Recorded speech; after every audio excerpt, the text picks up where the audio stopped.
Hello दोस्तों, very welcome back to my YouTube channel history with Yuva.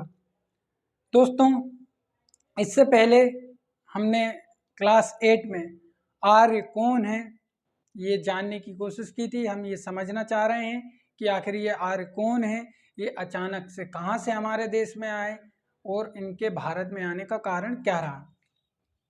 दोस्तों, हड़प्पा सभ्यता के अचानक अंत और आर्यों के अनायास भारत में प्रवेश के कारण हमारी गुत्थी एकदम उलझ सी गई।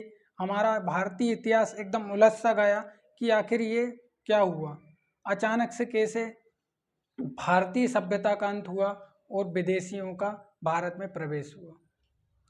दोस्तों, जब हड़प्पा सभ्यता का अंत हो रहा था तो हमें भारत में उसी स्थान पर आर्य जाति, आर्य लोगों की पहचान देखने को मिलती है। आखिर हम यही समझ रहे हैं कि अचानक से ये जो आर्य हमें देखने को मिल रहे हैं, ये हमारे देश में अचानक से जो रहने आए हैं, ये कौन हैं, ये कहाँ से आए और इनका भारत प्रवास का कारण क्या रहा। दोस्तों, इस क्लास में भी हम यही जानेंगे और शायद आने वाली क्लास में भी हम ये जानने की कोशिश करेंगे कि आर्य कौन है, क्योंकि कई सारे कारण हमारे पास मौजूद हैं। हमारे पास भाषा की समानता, हमारे पास ग्रंथों की समानता, हमारे पास अभिलेखों में समानता, कई सारे कारण हैं जिसे एक या दो क्लास में पढ़ना तो असंभव है। यूट्यूब पे 4 घंटे में पूरा प्राचीन इतिहास खत्म हो जाता है, 2 घंटे में पूरा प्राचीन इतिहास खत्म हो जाता है। हजारों साल का इतिहास कैसे खत्म हो जाता है यार, चार घंटे में। तो दोस्तों, हम पहचानने की कोशिश कर रहे हैं कि ये आर्य कौन है।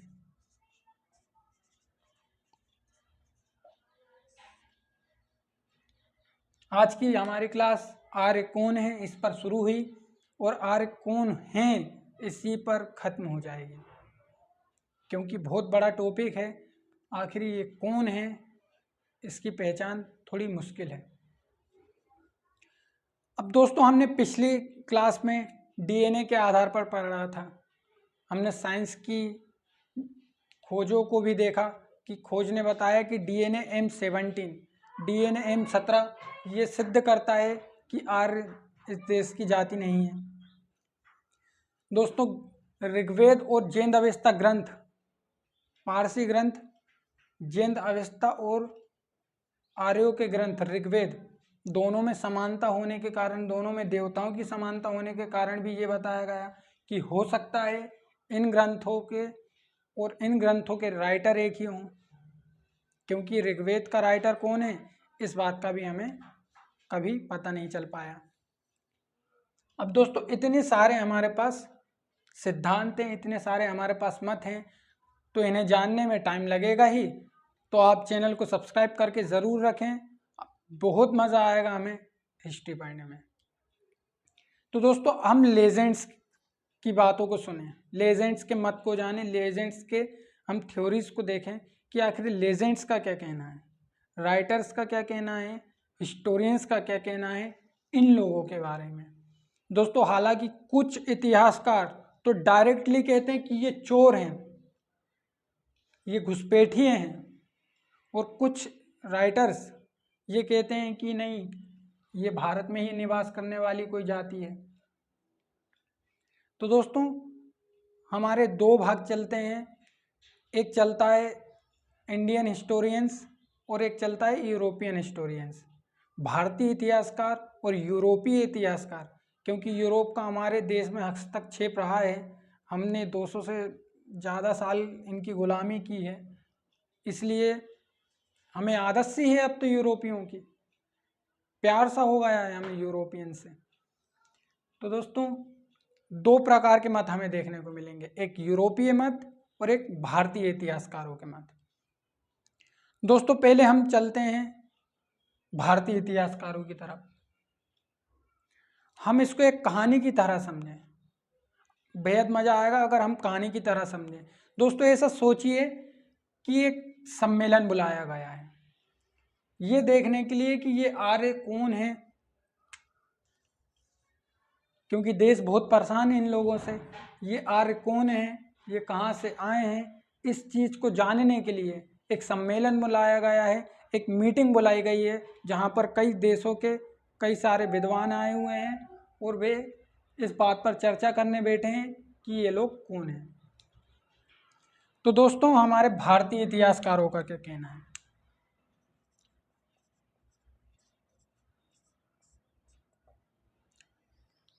दोस्तों, इस सम्मेलन में एक शर्त है कि कारण सहित उत्तर देना है आपको।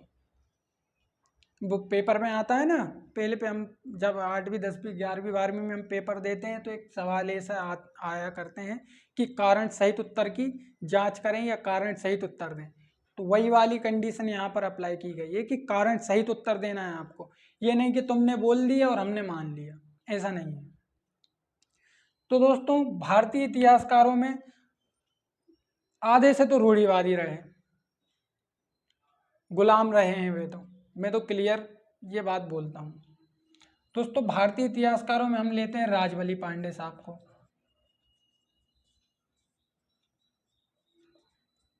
कि राजबली पांडे साहब का क्या कहना है? दोस्तों, राजबली पांडे साहब कह रहे हैं कि ये जो आर्य हैं ये मध्य देश से आए हैं। मध्य देश हमारा आज के मध्य प्रदेश वाला हिस्सा। कि राजबली पांडे साहब का कहना है कि मध्य देश से आए हैं। आप स्क्रीन पर देखें मध्य प्रदेश वाले हिस्से को, उसी को हम मध्य देश कहा करते थे। तो सम्मेलन चल रहा है अब, तो पूछा जो लेजेंड्स बैठे उन्होंने कि भाई साहब कैसे, कोई कारण होगा, अब किस आधार पर कह सकते हैं कि ये मध्य देश से आए हैं? तो राजबली पांडे साहब ने कहा कि भैया उससे कोई मतलब नहीं है, हमने बोल दिया कि ये मध्य देश से आए हैं, मतलब आए हैं, जो बने सो कर लो। ये राजबली पांडे साहब का कहना है। तो उन लोगों ने कहा कि भैया जो तुम्हारे घर की क्रिकेट टीम थोड़ी है कि तुम बॉल लाए हो तो तुम ही बॉलिंग करोगे और तुम बैट लाए हो तो तुम ही बैटिंग करोगे। उन्होंने कहा कि यहाँ पर सम्मेलन चल रहा है, आप कारण बता सकते हैं तो आपके सिद्धांत को मान्यता है, अगर आप कारण नहीं बता सकते तो आपका सिद्धांत कैंसिल। तो दोस्तों, राजबली पांडे साहब ये कह रहे हैं मध्य देश।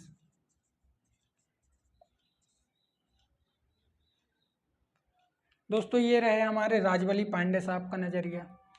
दोस्तों, इसके बाद हम ले लेते हैं पंडित गंगादास झा।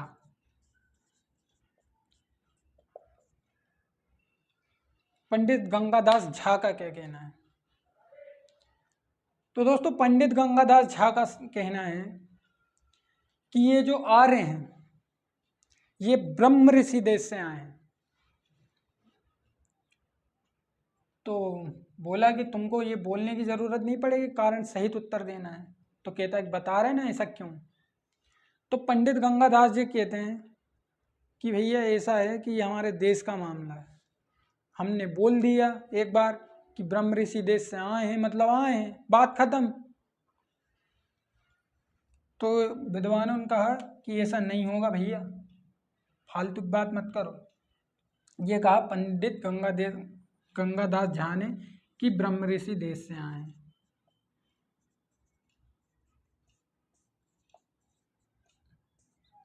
कहते साफ बात, ब्रह्म ऋषि देश से आए हैं मतलब आए हैं, मानना है तो मानो और नहीं तो घर जाओ। तो ये ब्रह्म ऋषि देश वाला सिद्धांत पंडित गंगादास झा। ब्रह्म ऋषि देश हमारा गंगा यमुना दोआब वाला जो क्षेत्र है वो ब्रह्म ऋषि देश कहलाता है। दोस्तों, ये हमारे भारतीय इतिहासकारों का दृष्टिकोण है, ये सिद्ध करने में लगे हैं कि ये भारतीय हैं। हालांकि कोई सबूत नहीं बता पा रहे हैं, कोई ठोस कारण नहीं है, कोई जानकारी नहीं है, कोई अभिलेखीय या पुरातात्विक या कोई साहित्यिक साक्ष्य नहीं है, दुनिया का कोई ग्रंथ ये सिद्ध नहीं कर पाया कि आर्य भारतीय जाति हैं, आर्य भारतीय हैं। हालांकि ऋग्वेद भी इनका ग्रंथ है और ऋग्वेद जैसा ग्रंथ भी ये सिद्ध नहीं कर सकता कि आर्य भारतीय जाति है। दोस्तों, इसके बाद हमारे आते हैं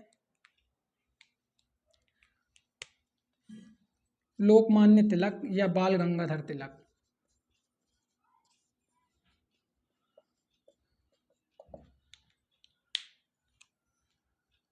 बाल गंगाधर तिलक का क्या कहना है आर्यों के आगमन को लेकर?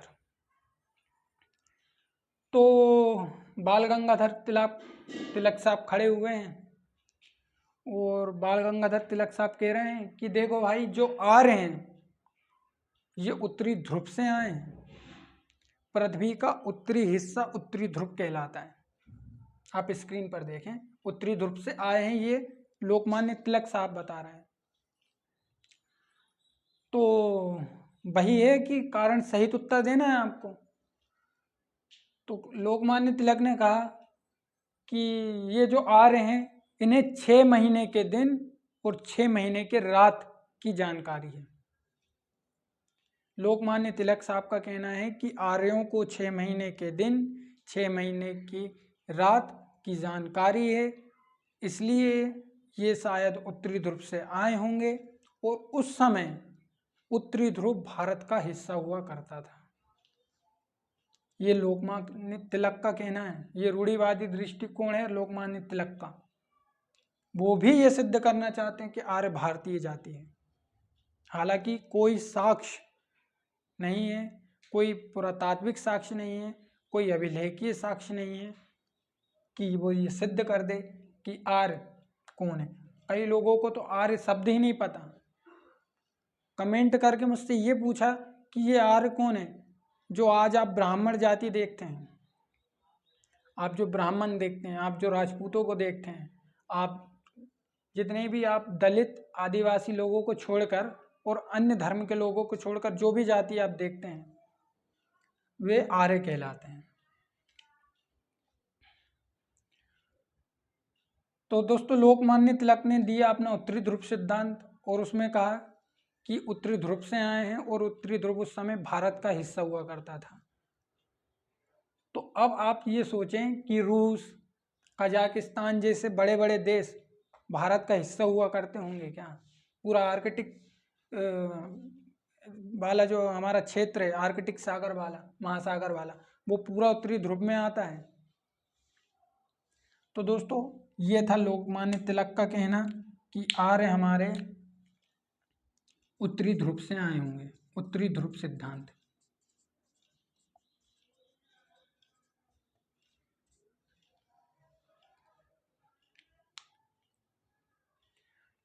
दोस्तों, इतने हमारे इतिहासकार हैं, इनके अलावा भी और हैं। कई सारे मॉडल्स हैं हमारे पास, कई सारे ऐसे पीस हैं जो सिद्ध करने में लगे हैं कि आर्य भारतीय जाति है। दोस्तों, दयानंद सरस्वती जी, बहुत सम्मान करता हूँ मैं दयानंद सरस्वती जी का। उनके जो विचार हैं उनसे मैं बहुत प्रेरित भी हूँ, मुझे उनके विचार बहुत पसंद आते हैं। तो दोस्तों, दयानंद सरस्वती जी का ये कहना था कि आर्य तिब्बत से आए होंगे। अब आप तिब्बत में लोगों को देखें, पूरे चपटे मुंह वाले, और भारतीय लोगों को देखें, कहाँ से समानता है?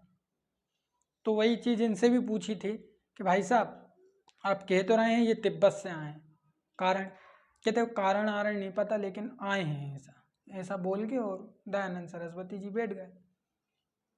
तो दयानंद सरस्वती जी ने अपना तिब्बत वाला सिद्धांत दिया। दोस्तों, इनके अलावा भी और हमारे पास इतिहासकार है, कई सारे मत हैं हमारे पास। राजबली पांडे साहब हो गए, पंडित गंगादास झा हो गए, लोकमान्य तिलक हमारे पास हो गए, हमारे पास और भी कई सारे इतिहासकार हमें देखने को मिलते हैं। लेकिन जिनमें मुख्य लोग हैं वे यही है। डॉक्टर आप देखें कि अरविंद बिंद्रा, कई सारे ऐसे लोग हैं जो आर्यों को भारतीय जाति सिद्ध करने में लगे हुए हैं। तो दोस्तों, ये थे हमारे भारतीय इतिहासकार। अब दोस्तों, हम पढ़ लेते हैं थोड़ा सा यूरोपीय इतिहासकारों के बारे में कि यूरोपीय इतिहासकार क्या कहते हैं इन आर्यों के आगमन को लेकर। दोस्तों, आर्यों के आगमन को लेकर सबसे सबसे विश्वसनीय जो हमारे पास सिद्धांत आता है वो आता है मैक्स मूलर का मध्य देश सिद्धांत, मध्य एशिया सिद्धांत, मैक्स मूलर का मध्य एशिया सिद्धांत।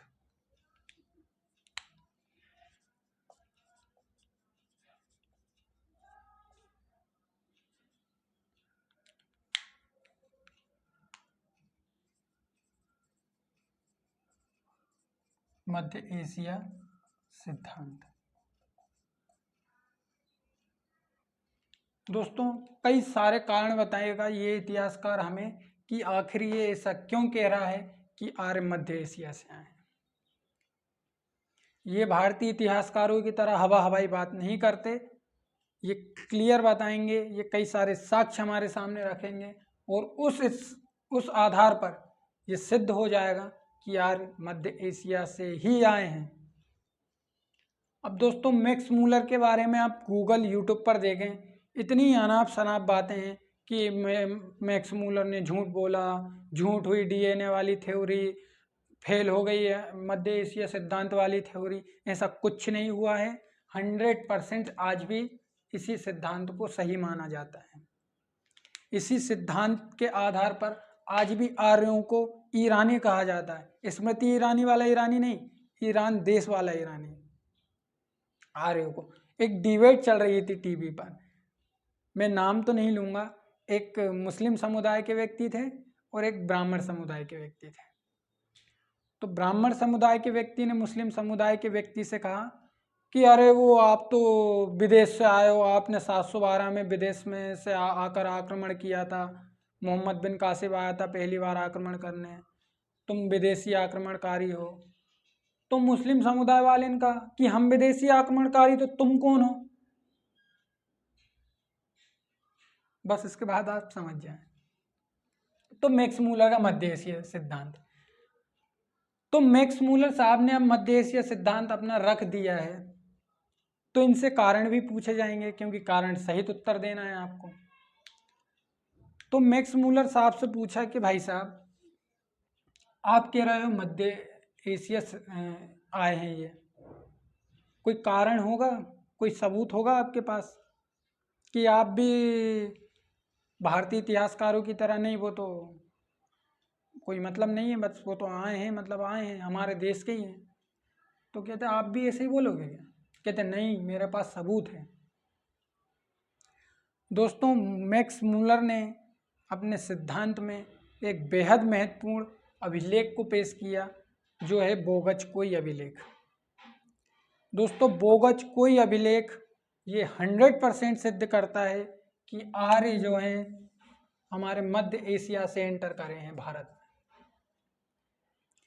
उन्होंने हमारी सिंधु नदी को पार कर कर भारत में एंट्री की है, भारत में इन्होंने प्रवास लिया है। तो मैक्स मूलर साहब ने बोगचकोई अभिलेख, जैन अवेस्ता ग्रंथ और ऋग्वेद दोनों में देवताओं की जो समान स्तुति की जो विधि है और देवताओं में जो समानता है और जो ग्रंथों की भाषा में समानता है, उस आधार पर ये बताया कि आर्य मध्य एशिया से आए हैं। दोस्तों बोगचकोई अभिलेख,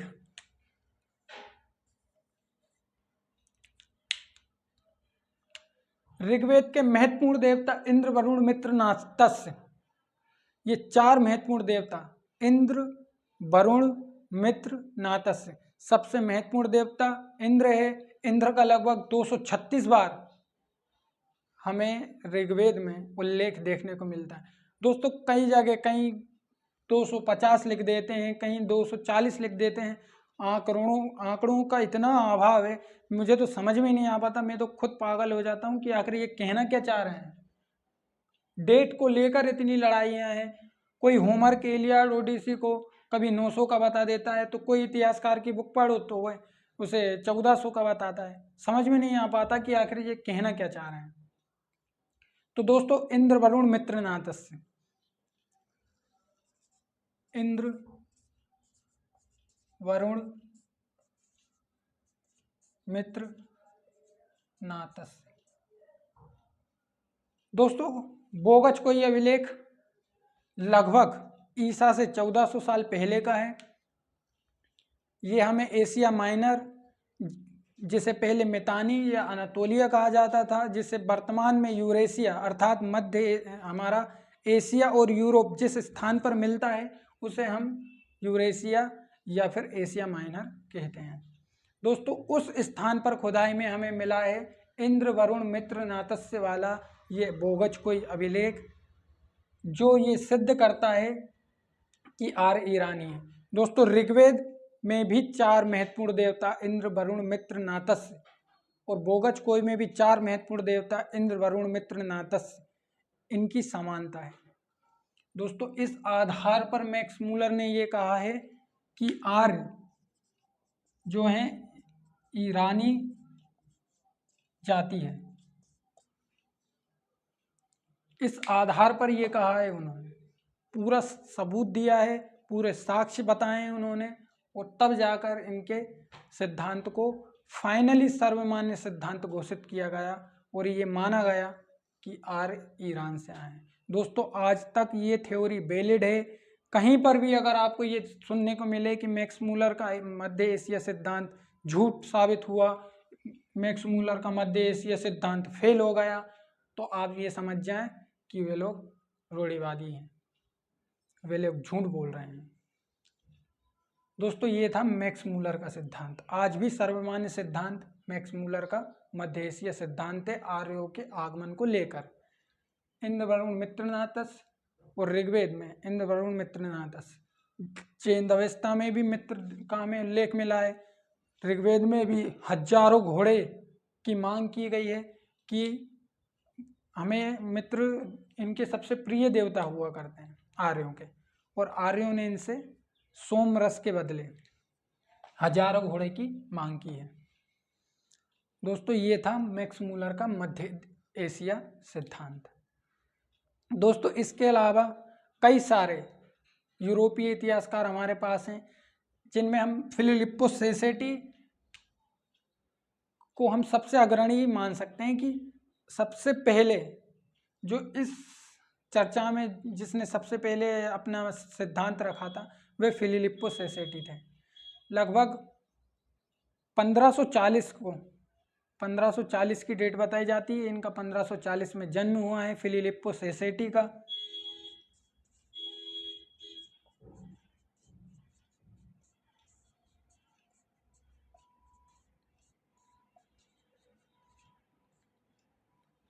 दोस्तों फिलिप्पो सेसेटी भारत में भ्रमण के लिए आए थे। इन्होंने भारत के उत्तरी, भारत के दक्षिणी भाग, मालाबार तट, इन सारे जगहों पर इन्होंने भ्रमण किया। इन्होंने अपने जो है आत्मकथा में ये लिखा है कि मैंने भारत में इन स्थानों पर भ्रमण किया और मैंने वहाँ पर ये पाया कि वहाँ पर जो आर्य जाति है, वहाँ पर कुछ लोग ऐसे हैं जिनकी पहचान भाषा के आधार पर की जा सकती है। दोस्तों फिलिप्पो ने भाषा को आधार बनाया। उन्होंने भाषा के आधार पर यह बताया कि आर्य जो है यूरोपीय जाति है। क्योंकि दोस्तों हम कई सारे शब्द ऐसे देखें, हम ओ शब्द को देखें, इस शब्द को, इसे हमारी हिंदी वर्णमाला में शामिल हालांकि किया गया है, लेकिन ये विदेशी इंग्लिश से उत्पन्न शब्द है, ये अंग्रेजी भाषा का शब्द है, लेकिन हमारी हिंदी वर्णमाला में इसे शामिल किया गया है। तो दोस्तों इन सारी समानताओं के आधार पर फिलिप्पो सेसेटी ने भाषा समानता का सिद्धांत रखा और कहा कि ये जो भारत में हैं ये हमारे ही पीस हैं, हमारे ही मॉडल हैं, ये हमारे ही भाई हैं, ये अलग नहीं है। ये ऐसा फिलिप्पो सेसेटी का कहना है। ये फिलिप्पो सेसेटी ने अपने भाषा समानता वाले सिद्धांत में बताया।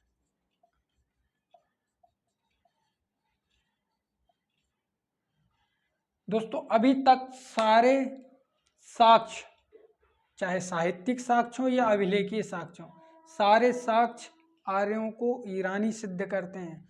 इनका महत्वपूर्ण ग्रंथ, इनके चारों वेद ये सिद्ध नहीं कर पा रहे हैं कि आर्य भारतीय हैं। हालांकि आप देखें कि ऋग्वेद हो, चाहे 18 महापुराण हो, चाहे 108 उपनिषद हों, चाहे गीता हो, रामायण हो, कोई भी ग्रंथ हिंदू धर्म की पुष्टि नहीं करता कि हिंदू धर्म कहाँ से आया, किस देश का धर्म है। इसीलिए हिंदू धर्म को सनातन धर्म की संज्ञा है। हालांकि हिंदू धर्म को सनातन धर्म की संज्ञा है, लेकिन हिंदू धर्म सनातन धर्म नहीं है। संज्ञा है लेकिन धर्म नहीं है, सनातन धर्म नहीं है। सनातन धर्म होने की संज्ञा दी गई है, ये विद्वानों के अनुसार है। दोस्तों, मैं आपको जितनी चीज़ें बता रहा हूँ, आप बुक्स पढ़ेंगे आपको सारी चीज़ मिलेगी। आप लेकिन अगर यूट्यूब पर देखेंगे तो मैं आपको गारंटी देता हूँ आपको यूट्यूब पर ये सारी चीज़ें तो नहीं मिलेगी। बहुत कम टीचर्स ने इन चीज़ों को पढ़ाया है, क्योंकि केवल पब्लिसिटी के लिए आजकल पढ़ाया जा रहा है। हर चीज़ पब्लिसिटी के लिए की जा रही है। तो दोस्तों, ये था हमारा मैक्स मुलर का सिद्धांत और फिलिप्पो सेटी का भाषा समानता वाला सिद्धांत। फिलिप्पो सेटी ने भारत में भ्रमण किया, उस आधार पर इन्होंने बताया। इन्होंने कोई बात हवाई नहीं की है। इतनी चीज़ें हमें यूरोपीय इतिहासकारों ने बताई। दोस्तों, इसके अलावा हम पेंका को लें। पेंका, तो पेंका साहब का क्या कहना है? तो पेंका ने कहा कि ये जर्मनी के रहने वाले हैं। कहा कारण सहित उत्तर देना है। तो पेंका साहब कहते नहीं, कहते जैसे इनने बोला ना कि वो ब्रह्म ऋषि देश से आए, कहते ऐसे ही मैं भी बोल रहा हूँ, कहते वो लोग सही हैं तो हम भी सही हैं। ये पेंका साहब का कहना है। ये पेंका साहब बता रहे हैं कि ये जर्मनी के रहने वाले हैं। जर्मनी को आर्यों का मूल निवास स्थान पेंका साहब बता रहे हैं। दोस्तों, इसके अलावा हमारे पीगल्स का क्या कहना है? पीगल्स,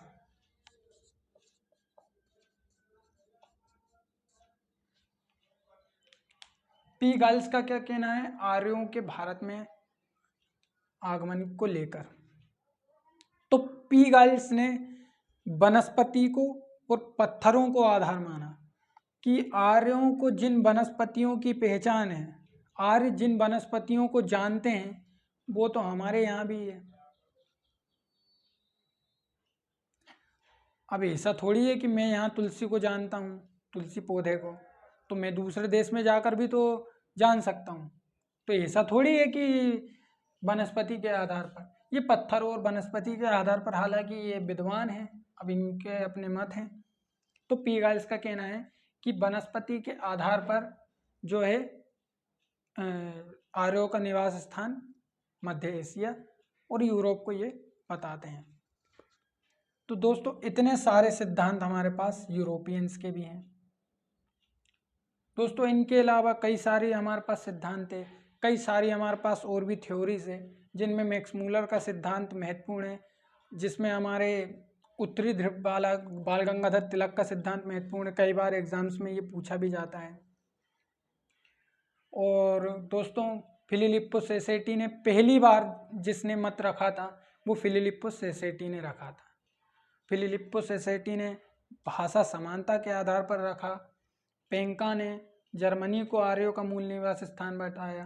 पीगल्स ने कहा कि आर्य को जिन वनस्पति की जानकारी है वो वनस्पति हमारे यहाँ भी पाई जाती है, तो हो सकता है ये वहाँ के आए हों। दोस्तों, इतने सारे सिद्धांत हमारे पास हैं। दोस्तों, इनके अलावा आर्यों की भाषा एक बेहद महत्वपूर्ण हमारे पास टॉपिक है, बेहद महत्वपूर्ण साक्ष्य है हमारे पास भाषा समानता।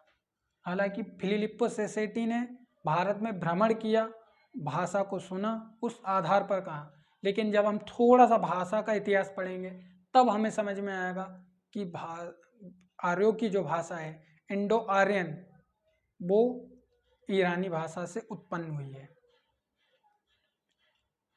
और दोस्तों, इसके अलावा हमारे पास अश्व बलि, अश्वों की बलि अर्थात घोड़ों की बलि, घोड़ों को देवी के समक्ष या कई भी स्थान हैं ये अश्वमेध यज्ञ वगैरह करते हैं, उसमें भी ये घोड़ों की बलि देते हैं। वे भी हमारे लिए एक महत्वपूर्ण टॉपिक है। दोस्तों इतने सारे टॉपिक्स हैं और अश्वबली तो ये 100% प्रूव कर देगा कि आर्य जो हैं ईरानी हैं, मध्य एशिया से आए हैं। दोस्तों मैं आर्यों का दुश्मन नहीं हूँ, लेकिन सच बताना हर व्यक्ति का काम होना चाहिए। अगर कोई आपको पढ़ा रहा है, हालांकि हम तो युवा हैं, हम डिस्कस कर रहे हैं, मैं आपको पढ़ा नहीं रहा हूँ, हम डिस्कस कर रहे हैं। हम डिस्कस कर रहे हैं तो हम सही सही डिस्कस करें। हम रूढ़िवादी दृष्टिकोण को एक तरफ रखते हुए हम जब अपनी सच्चाई को जानने के लिए निकलते हैं तो हम हमारे दृष्टिकोण को एक साइड रख दें, तभी हम हमारी सच्चाई को जान पाएंगे। क्योंकि ये गीता में भी लिखा है कि व्यक्तियों को स्वयं की गलती नहीं दिखाई देती। एकमात्र चीज़ ऐसी है संसार में जो दिखाई नहीं देती। इंसान को ईश्वर दिखाई देता है, इंसान को सारी चीज़ें दिखाई देती है, इंसान को स्वयं का फॉल्ट, खुद स्वयं की गलतियाँ दिखाई नहीं देती। स्वयं के एरर्स इंसान देखकर भी अनदेखी करता है। तो दोस्तों अगर हम डिस्कस कर रहे हैं तो हम सही से डिस्कस करें। हम झूठ पढ़कर या झूठी चीज़ों को जानकर क्या हासिल कर लेंगे? जो बात सच है मतलब सच है। अगर आर्य ईरानी हैं और वो भारत में इस समय भारत के मूल निवासी हैं तो क्या दिक्कत है? इस देश में जब मुस्लिमों को रहने का अधिकार है, इस देश में जैन धर्मियों को, बौद्ध धर्मियों को, हालांकि दोनों हमारे यहीं के धर्म हैं, तो आर्यों को कोई नहीं क्यों नहीं हो सकता? लेकिन सच्चाई को जानना, सच्चाई को स्वीकार करना भी यह हमारा उद्देश्य होना चाहिए।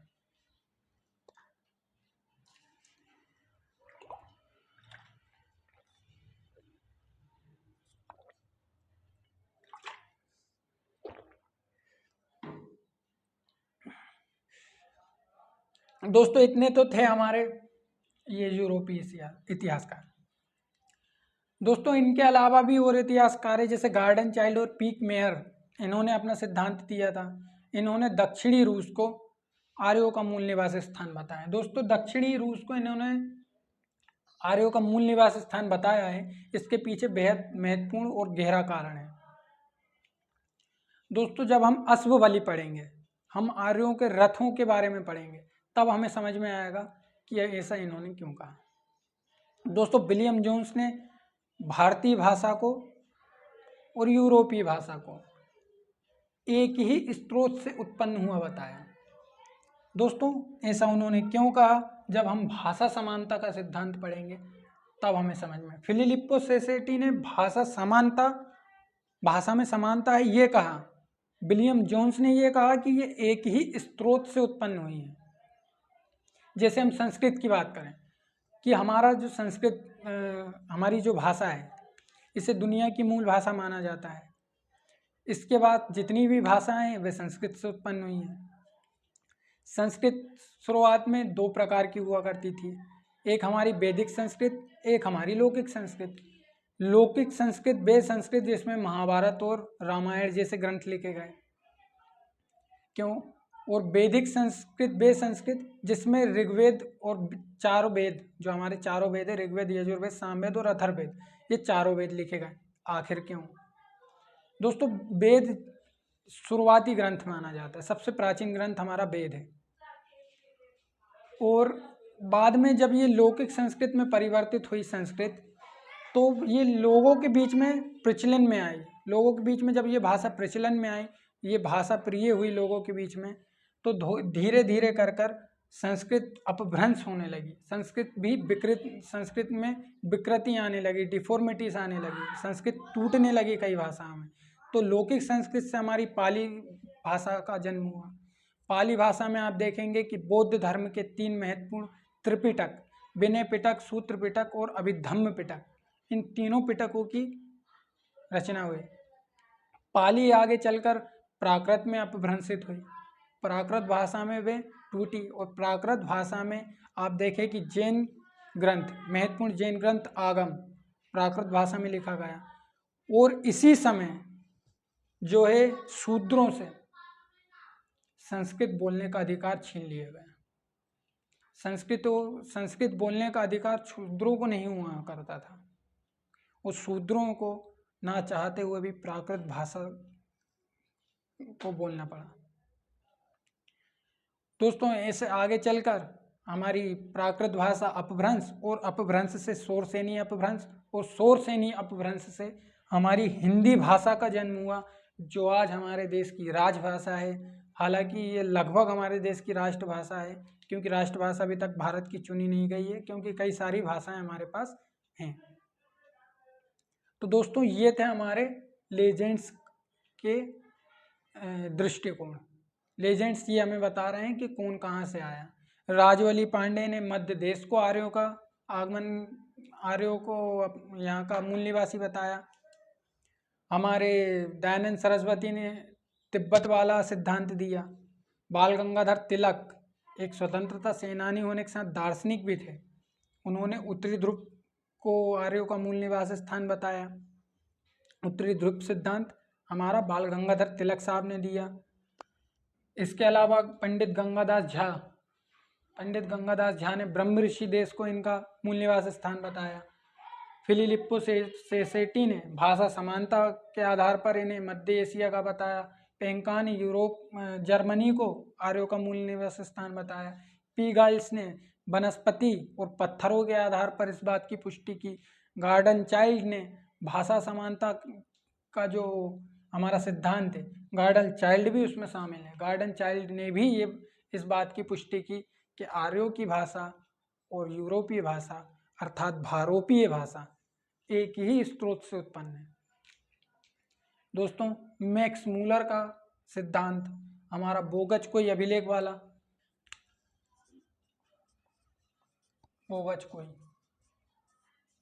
लगभग ये 1400 के आसपास हमें मिला था। इतने सारे सिद्धांत ये सिद्ध कर सकते हैं। हालांकि यूरोपीय इतिहासकारों के सिद्धांत हमें सिद्ध करते हुए बताते हैं कि आर्य कहाँ से आए होंगे, लेकिन भारतीय इतिहास के सिद्धांत तो बिल्कुल ही फेल होते नज़र आते हैं। क्यों नज़र आते हैं? क्योंकि कारण बिल्कुल ठोस नहीं है।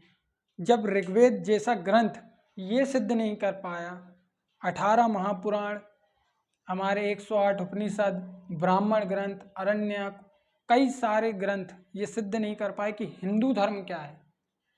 बड़ा कंफ्यूज सा धर्म है हिंदू धर्म, बहुत कंफ्यूजन है हिंदू धर्म में। आज तक ये नहीं समझ में आ पाया मुझे कि मुख्य देवता कौन है। विष्णु पुराण पढ़ें तो भगवान विष्णु महत्वपूर्ण है, शिव पुराण पढ़ें तो शिव पुराण में सबसे शक्तिशाली भगवान शिव को बताया गया है। तीनों के बारे में पढ़े ब्रह्मा विष्णु महेश तो हमें सर्वाधिक शक्तिशाली देवी आदि शक्ति बताई जाती है। हालांकि ये सारे के सारे हमें मुझे तो कंफ्यूज करके रखा है कि आखिर ये है क्या। हिंदू धर्म की कहीं भी पुष्टि नहीं की जाती। और हिंदू जो शब्द है, हिंदू ये ईरानी शब्द है। हिंदू कोई चीज़ नहीं है, हिंदू कोई शब्द भी नहीं है। इसीलिए हमारे धर्म को सनातन धर्म की संज्ञा है। इसलिए हमारे धर्म को अजन्मा और अमर, आदि न अंत, ये सारी चीज़ें हमारे हिंदू धर्म के बारे में बताया जाए। हालांकि हिंदू धर्म सनातन धर्म नहीं है, सनातन धर्म अलग चीज़ है। हिंदू धर्म को सनातन होने की संज्ञा है। ये सारी चीज़ें हमें आगे पढ़ने को मिलेगी। तो दोस्तों ये था हमारा आर्यों को जानने का एक और महत्वपूर्ण साधन, एक और महत्वपूर्ण हमारे पास ये मत कि आर्य कहाँ से आए होंगे। दोस्तों पिछली क्लास में हमने जान लिया, इस क्लास में भी हमने आर्य कौन है ये पहचान हम कर रहे हैं। इसके बाद आने वाली क्लास में भी हम यही पहचान करेंगे कि आखिर आर्य कौन है। दोस्तों अगले वीडियो में हम अश्वबलि और रथ के जो साक्ष्य मिले हैं उनकी बात करेंगे। उस आधार पर ये चर्चा करेंगे कि आर्य कहाँ से आए होंगे। तो दोस्तों बने रहें, चैनल को सब्सक्राइब करके रखें। मिलते हैं अगली वीडियो में। दोस्तों लाइक ज़रूर करा करें वीडियो को, बहुत मेहनत लगती है वीडियो बनाने में। दोस्तों मिलते हैं अगली क्लास में। Thanks for watching.